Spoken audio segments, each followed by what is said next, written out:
राम राम. राजदुर्ग नंदीग्राम यूट्यूबवर आपलं हार्दिक स्वागत आहे. विषय भारतीय न्यायालयीन पद्धत. आपण हा विषय आता 2-3 पार्टमध्ये घेणार आहोत. ज्यामध्ये पहिला विषय आहे सुप्रीम कोर्ट. सुप्रीम कोर्टामध्ये न्यायाधीशांच्या नियुक्त्या ह्या कॉलेजियम पद्धतीनं होतात. म्हणजे न्यायाधीशच न्यायाधीशांच्या नियुक्त्या करतात. त्यामध्ये सरकारचा काही संबंध नसतो. ही पद्धत अशात आली आहे. पहिलं काँग्रेसच्या काळामध्ये न्यायाधीशांच्या नियुक्त्या इंदिरा गांधी करत होती आणि असे 10वे सरन्यायाधीश होऊन गेले. वांचू नावाचे जे इंदिरा गांधीचे नातेवाईक होते ते लॉ ग्रॅज्युएट नव्हते, तरी पण ते भारताचे सरन्यायाधीश झालेले आहेत. आणि इंदिरा गांधीच्या काळापर्यंत सगळ्या नियुक्त्या ह्या त्यांच्या रिकमेंडनं होत होत्या. आणि भारतातल्या सरन्यायाधीशपदी किंवा सुप्रीम कोर्टातले हायकोर्टातले न्यायाधीश हे वारसा हक्काप्रमाणे आलेले आहेत. ज्यांचे वडील सुप्रीम कोर्टात जज राहिले त्यांचा मुलगा हायकोर्टात जज झालेला आहे आणि तो नंतर सुप्रीम कोर्टातून नियुक्त झालेला आहे. याच्यामध्ये एक पद्धत असते की हायकोर्टात अपॉइंटमेंट झाल्यानंतर त्या न्यायाधीशाला कोणत्यातरी एका राज्याच्या न्यायालयाचं हायकोर्टाचं चीफ जस्टिस व्हावं लागतं आणि त्यानंतर तो इलिव्हेट होतो सुप्रीम कोर्ट जज म्हणून.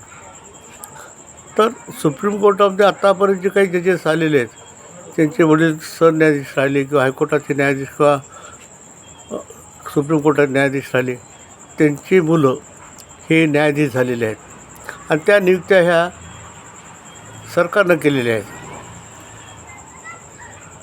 आणि त्या नियुक्तीमध्ये त्यांच्या वारसा हक्का आधारे मुलगा, नातू, भाचा, पुतण्या अशा प्रकारचे जजेस सगळे हायकोर्ट आणि सुप्रीम कोर्टात झालेले आहेत. आणि यामध्ये सगळ्या नियुक्त्या या राजकीय लोकांच्या मुलांच्या झालेल्या आहेत. जे काँग्रेस पक्षाचे आमदार, मंत्री, खासदार राहिले अशा लोकांच्या आहेत. अशा खूप नियुक्त्या आहेत. त्याबद्दल फार वेळ जाईल सगळ्या न्यायाधीशांच्याबद्दल बोललो तर. आता सर्वात महत्त्वाची गोष्ट की मोदी आल्यापासून मोदींनी न्यायालयीन नियुक्तीसाठी इंडियन ज्युडिशियल एक सिस्टीम सुरू केली की त्या सगळ्या नियुक्त्या जसं IAS ऑफिसर आहेत, IFS आहेत, या ज्या नियुक्त्या होतात त्यासाठी ऑल इंडिया लेवलवर एक इंडियन ज्युडिशियल काउन्सिल निर्माण केली होती आणि त्यातून न्यायाधीशांच्या नियुक्त्या व्हाव्यात असं होतं. पण सुप्रीम कोर्टाच्या न्यायाधीशांनी संसदेने पास केलेला कायदा मान्य केला नाही. त्यांनी आपली जी न्यायाधीशांद्वारे न्यायाधीशांच्या नियुक्तीची जी कॉलेजियम पद्धत आहे ती चालू ठेवली. आता या पद्धतीमध्ये काय झालं की हे राजकीय व्यक्तींचे वारस, त्यामुळे त्यांची विचारधारा ही काँग्रेसच्या संबंधित किंवा कम्युनिस्ट पद्धतीचे. आत्तापर्यंतचे निकाल पाहिल्यानंतर आपल्या लक्षात येईल की यांच्या निकालामध्ये अशा प्रकारच्या काही गोष्टी असायच्या की ज्यामध्ये काँग्रेसच्या समाजवाद किंवा वामपंथ कम्युनिस्ट यांची छाप असायची. अशा नियुक्त्यांमध्ये जे काही न्यायाधीश आले त्यांना छेद देण्यासाठी म्हणून मोदी सरकारनं इंडियन ज्युडिशियल काउन्सिल निर्माण केली होती. तर त्यांना या सुप्रीम कोर्टाच्या न्यायाधीशांनी पूर्ण विरोध केला आणि आपली कॉलेजियम पद्धत चालू ठेवली. आणि 2014पासून मोदी पंतप्रधान झाल्यापासून मोदींच्या विरुद्ध निकाल देण्यामध्ये या सुप्रीम कोर्टातल्या न्यायाधीशांची सगळी भूमिका झालेली आहे की प्रत्येक निर्णय हा सरकारच्या विरुद्ध द्यायचा. हे असं ठरवण्यात गेलं आहे, यात काही दुमत नाही. आता आपल्याकडे प्रश्न आला की सुप्रीम कोर्टामध्ये एक न्यायाधीश आहेत पारडीवाला म्हणून, ज्यांची पार्श्वभूमी अशी आहे की जे गुजरातचे आहेत, त्यांचे वडील आमदार होते, त्यांचे आजोबा मंत्री होते काँग्रेसचे, आणि त्यांची हायकोर्ट जज गुजरातमध्ये नियुक्त झाली आणि त्यानंतर ते सुप्रीम कोर्टामध्ये इलिव्हेट झाले. तर त्यांचे बरेचसे निकाल वादग्रस्त आहेत. पण त्यामध्ये एक निकाल असा होता की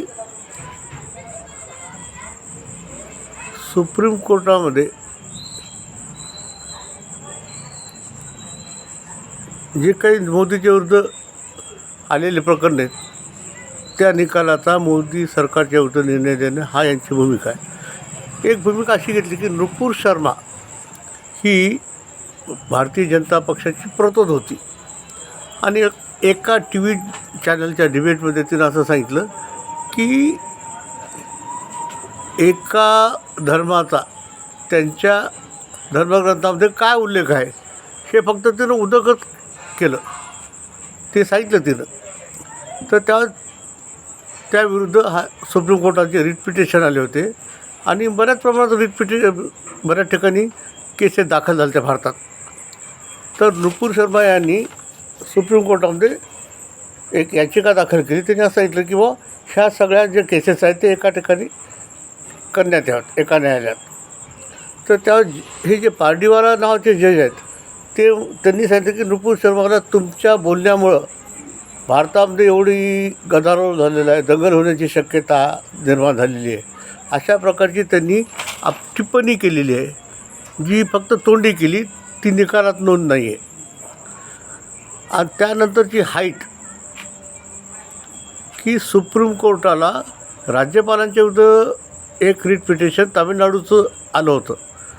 त्या निर्णयामध्ये त्यांनी राष्ट्रपतींना नोटीस केलेली आहे की तुमच्याकडे जे काही प्रकरणं येतील ते प्रकरणं 3 महिन्यात तुम्ही निकाली काढावेत. राष्ट्रपती हे न्यायाधीशाची नियुक्ती करणारे आहेत. राष्ट्रपती हे आपल्या इथलं सर्वोच्च पद आहे आणि घटनेनं त्यांना खूप प्रोटेक्शन दिलेलं आहे आणि या सगळ्या न्यायाधीशांना कवच कुंडलं आहेत. यांना कोणी अटक करू शकत नाही, त्यांच्यावर FIR फाडल्या जात नाही.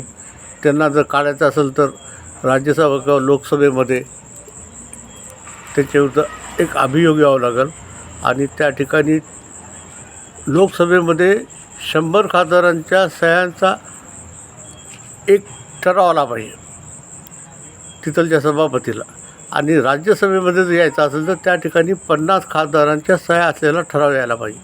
तर तो ठराव त्या ठिकाणी चर्चेत घेण्यात येतो लोकसभा किंवा राज्यसभेमध्ये आणि त्या ठिकाणी मग चर्चा होऊन त्या न्यायाधीशाच्या विरुद्ध अभियोग चालवला जातो. तर अशा प्रकरणामध्ये आजपर्यंत सुप्रीम कोर्टाने राष्ट्रपतींना कधीच नोटीस दिली नाही किंवा त्यांच्याविरुद्ध असं पास केलं नाही की तुम्ही इतक्या दिवसात हा निर्णय करा. म्हणजे घटनेमध्ये दिलेल्या तरतुदीच्या विरुद्ध न्यायाधीशांनी आपली सीमा ओलांडली आहे. की संसद ही कायदा तयार करणारी आहे. सुप्रीम कोर्टाने फक्त कायदा बरोबर आहे की नाही हे पाहायचं आहे. कायदा करण्याचं, कायदा बदलण्याचा कोणताही अधिकार सुप्रीम कोर्टाला नाही आहे आणि घटनेनं त्यांना दिलेला पण नाही आहे. पण सुप्रीम कोर्ट स्वतःला सुप्रीम समजतं ना, त्यामुळं सरकारचा आलेला कोणताही निर्णय वादग्रस्त करायचा, त्याच्यावरती निकाल द्यायचा ही आत्तापर्यंतची पद्धत पडलेली आहे. आणि तीस्ता सेटलवाड नावाची एक कार्यकर्ती आहे की जिने गुजरातमध्ये मोदींच्या विरुद्ध एक षडयंत्र रचलं मोदींना बदनाम करण्याचं. त्यामध्ये मीडियासुद्धा भरपूर प्रमाणात होता आणि ही तीस्ता सेटलवाड ही जी बाई आहे हिने एक NGO सुरू केला होता आणि त्याद्वारे आलेले पैसे पूर्ण तिने स्वतःच्या वैयक्तिक कामासाठी वापरले आहेत आणि खोटे कागदपत्र, खोटी षडयंत्र निर्माण केल्याबद्दल तिच्याविरुद्ध गुजरात न्यायालयामध्ये केसेस चालू आहेत. गुजरात हायकोर्टाने तिची जामीन अर्ज नामंजूर केला. त्यासाठी ती सुप्रीम कोर्टात आली. सुप्रीम कोर्टामध्ये वकील होते कपिल सिब्बल आणि मे महिन्यामध्ये न्यायालय दीड महिना बंद असतं सुप्रीम कोर्ट. शनिवारचा दिवस त्या दिवशी आपले चीफ जस्टिस होते धनंजय चंद्रचूड यांनी तिच्या जामीन अर्जासाठी म्हणून 2 सदस्यीय न्यायाधीशांचं खंडपीठ निर्माण केलं आणि त्या निकालामध्ये दोन्ही न्यायाधीशांमध्ये एकमत झालं नाही. म्हणून त्यावेळी रात्री धनंजय चंद्रचूड यांनी 3 सदस्यांचं खंडपीठ निर्माण केलं आणि तिथे ह्या तीस्ता सेटलवाटच्या जामीन अर्जावर आर्ग्युमेंट झाल्या आणि तिला जामीन देण्यात आला. तीस्ता सेटलवाट ही कॉमन आहे, ती कायद्याच्या पेक्षा मोठी नाही आहे. तीच जामीन अर्ज जर सोमवारी ठेवला असता की ज्याशी कोर्ट सुरू होणार होतं तर काय बिघडलं असतं. म्हणून यासाठी राष्ट्रपतींकडे बिहार हायकोर्टाच्या रिटायर्ड न्यायाधीश राकेश कुमार यांनी तक्रार दाखल केली आणि त्या तक्रारीमध्ये त्यांनी निकालाबद्दल नाही पण या न्यायाधीशांनी जी खंडपीठ निर्माण केलं सुट्टीच्या दिवशी संध्याकाळी त्याच्याबद्दल ऑब्जेक्शन घेतलं आहे आणि राष्ट्रपतींनी या प्रकरणाची चौकशी करण्याचे आदेश दिले आहेत. भारताचे सरन्यायाधीश चंद्रचूड हे आता वादग्रस्त झालेले आहेत. त्यांची भूमिका अशी काय गरज होती की त्या दिवशी खंडपीठ निर्माण करून तिचा जामीन अर्ज ऐकण्याची काही गरज नव्हती ना. सोमवारी रेग्युलर झाली असती ती जामीन अर्जाची आर्ग्युमेंट. अशा प्रकारचे वादग्रस्त खूप निर्णय झालेले आहेत आणि यामध्ये ज्या न्यायाधीशाची सुप्रीम कोर्ट हायकोर्टामध्ये नियुक्ती आहे त्यांचे नातेवाईक मुलगा, सून, भाऊ, भाचा हे इतर न्यायालयामध्ये प्रॅक्टिस करतात आणि त्यांच्या प्रकरणामध्ये त्यांच्या हक्कामध्ये निर्णय झालेले आहेत.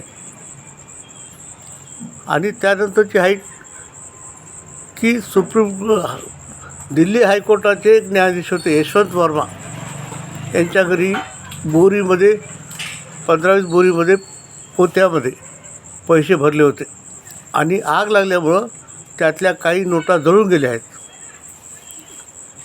हे सप्रमाण सिद्ध झालेलं आहे. पण या बाबतीत सुप्रीम कोर्टानं एक कमिटी निर्माण केली चौकशीची आणि 3-4 दिवसांतर असं सांगितलं की सुप्रीम कोर्टसुद्धा किती खोटं बोलतं याचं एक उदाहरण आहे. त्यांनी सांगितलं पण काहीच नाही झालं, अशा प्रकारच्या नोटा नव्हत्या, कोणती घटना घडलेली नाही. दिल्ली पोलीस कमिशनर यांनी चीफ जस्टिसकडे पेटराव दिला की ज्या सगळ्या घटनेचं चित्रीकरण आहे. त्या न्यायाधीशाच्या विरुद्ध FIR आजपर्यंत दाखल केल्या गेलं नाही.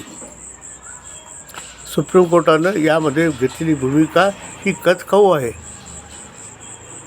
की ज्या न्यायाधीशाकडे करोडो रुपये सापडतात त्यातले करोडो रुपये जळून जातात आणि त्यांना तुम्ही प्रोटेक्ट करतात. म्हणजे तुम्ही चोराला साथ देत आहेत. सुप्रीम कोर्टातल्या न्यायाधीशांची भूमिका कचखाऊ आहे आणि यामुळे सर्वसामान्य माणसाचा न्यायालयीन प्रक्रियेवरचा विश्वास उडत चालला आहे. ही धोक्याची घंटी आहे. या प्रकरणामध्ये आजपर्यंत FIR दाखल केलं नाही आणि त्या न्यायाधीशाला ची बदली अलाहाबाद हायकोर्टात केली आणि तिथलच्या बार असोसिएशनने विरोध केला की आम्ही वर्मा नावाच्या जजला अलाहाबाद हायकोर्टामध्ये आम्ही त्यांच्याकडे प्रकरणं चालवणार नाहीत. आणि मुळात गोष्ट घ्या की यशवंत वर्मा हे अलाहाबाद हायकोर्टातूनच मुंबई हायकोर्टात दिल्ली हायकोर्टात बदली झाली होती. ते त्या ठिकाणी अटर्नी जनरल होते मुलायमसिंगच्या काळामध्ये अखिलेशच्या सरकारचे आणि त्यांची नियुक्ती न्यायाधीश म्हणून झाल्यानंतर त्यांनी अलाहाबाद हायकोर्टातही काम केलं आणि दिल्ली हायकोर्टात काम केलं आणि त्याच्याकडे आलेल्या प्रकरणाची जर चर्चा केली ती खूप वादग्रस्त आहे. दिल्ली हायकोर्टामध्ये केजरीवाल यांच्या विरुद्ध आलेली सगळी प्रकरणं या यशवंत वर्मा यांनी हँडल केलेले निकाल दिलेले आहेत. हा एपिसोड आपण आज इथं थांबू. यानंतर याच विषयावर पुन्हा दुसऱ्या पार्टमध्ये आपण यावर चर्चा करू. मी माझं मत आपल्यासमोर मांडलं आहे. आपण आपलं मत माझ्या कॉमेंट बॉक्समध्ये द्यावं. जय श्रीराम.